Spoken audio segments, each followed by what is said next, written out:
In section 3, we're going to look at inequalities in one triangle. One of the inequalities we'll deal with is the exterior angle inequality, and then the other one is dealing with the relationship between sides and angles within triangles. The first one we're going to deal with is the exterior angle inequality. And if you remember way back, we actually looked at what was called the exterior angle theorem. And the exterior angle theorem said that if I take the exterior angle, which in this case is angle 1, that would be equal to its remote interior angles added together, which were angle A and angle B. Okay, that's what the exterior angle theorem stated. Now we're dealing with the exterior angle inequality, and it's only going to compare the exterior angle with one remote interior angle.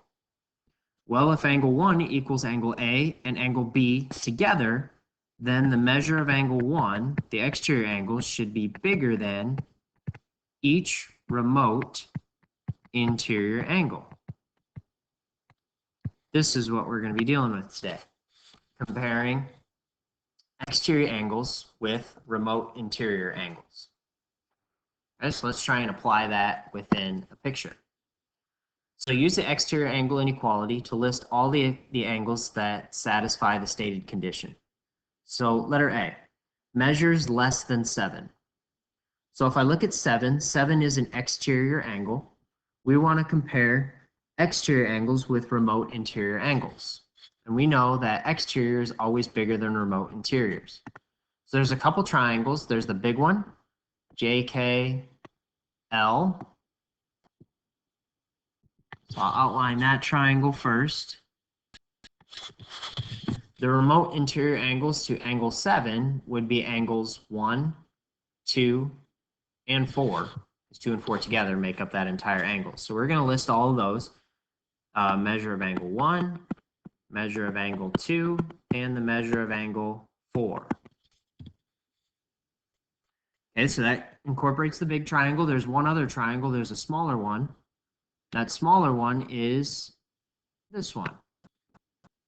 The remote interior angles now to angle 7 would be angles 5 and angle 4. And since I already listed angle 4, I don't need to relist it. So I'm just going to add angle 5. And that's going to be all of them. We're going to try letter B as well. Measures greater than 6. So now I'm looking for exterior angles where 6 is remote interior to it. So I'm going to draw in both triangles again. There's a smaller triangle and a bigger triangle. I'm going to start with the bigger triangle this time.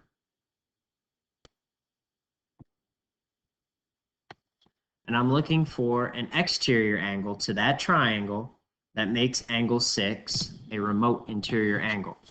And the only one that does that is angle 8. Yes, I know that angle 7 is exterior, but angle 7 is not exterior that makes angle 6 remote interior. Okay, it's got to be farther away. It's the other two acute angles that are not right next to that exterior angle.